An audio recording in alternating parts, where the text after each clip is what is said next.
di sini anggota kelompok kami yaitu ada Feby Nandita Audini, Karisma Wicaksono, Asfia Nurul Hidayah, dan Anggita Purnama.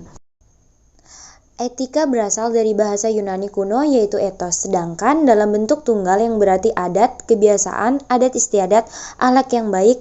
Nah, bentuk jamak dari ethos adalah to ether, artinya adat kebiasaan.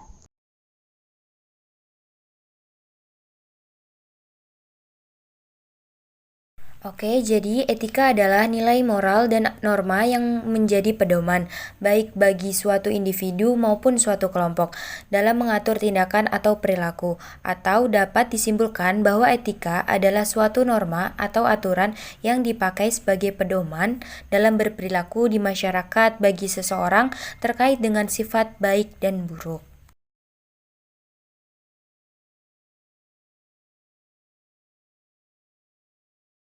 Etika masyarakat adalah suatu tataan moral berdasarkan sistem nilai yang berlaku secara universal dalam eksistensi, mencegah perkembangan resiko pada individu, kelompok, dan masyarakat yang mengakibatkan penderitaan sakit dan kecacatan, serta meningkatkan keberdayaan masyarakat untuk hidup sehat dan sejahtera.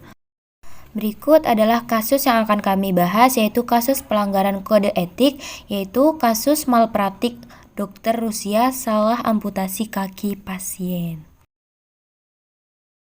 Oke, berikut adalah kronologi kasus seorang nenek, yaitu bernama Maria Drova, 89 tahun, menderita gangren akut di kaki kanannya, tetapi petugas medis di kota Voronezh di Rusia malah memotong bagian kaki kirinya ke panggul.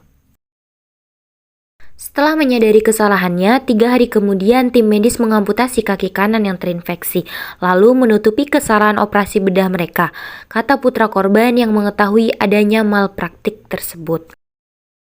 Putra korban bernama Andrei Dronov mengatakan bahwa pada 4 November para medis memeriksa ibunya dan mendiagnosa gangren hanya ada di kaki kanan, tidak ada kondisi medis yang disebutkan pada kaki kirinya. Perawatan sebelumnya yang lain mendukung hal ini, akan tetapi catatan medisnya atau rekam medisnya tiba-tiba menghilang. Kemudian Andre menelpon polisi, kemudian mereka meminta penyidik untuk mengamankan dokumen dan kaki yang diamputasi untuk menghentikan dokter memalsukan apa yang telah terjadi. Kemudian pihak rumah sakit mengeluarkan pernyataan bahwa kedua kaki mengalami gangren dan hanya diamputasi. Kemudian Samsudinov membela diri saat diwawancarai TV lokal dan mengeklaim kaki kirinya lebih berisiko bagi kesehatannya ketika melihat pasien saat berkunjung.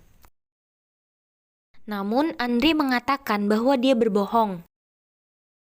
Bab 3. Kewajiban terhadap profesi kesehatan lain dan profesi di luar bidang kesehatan. Isi bab 3 yaitu pasal 14, yaitu berisikan dalam melakukan tugas dan fungsinya harus bekerja sama dalam saling menghormati depan anggota profesi lain, tanpa dipengaruhi oleh pertimbangan-pertimbangan keyakinan, agama, suku, golongan, dan sebagainya. Kemudian ada aturan dan hukum.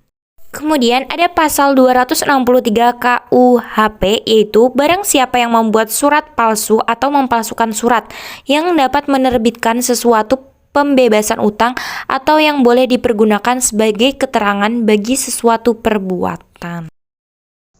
Dengan maksud akan menggunakan surat-surat itu seolah-olah surat itu asli dan tidak dipalsukan, maka kalau mempergunakannya dapat mendatangkan sesuatu kerugian, dihukum karena pemalsuan surat dengan hukuman penjara selama-lamanya 6 tahun.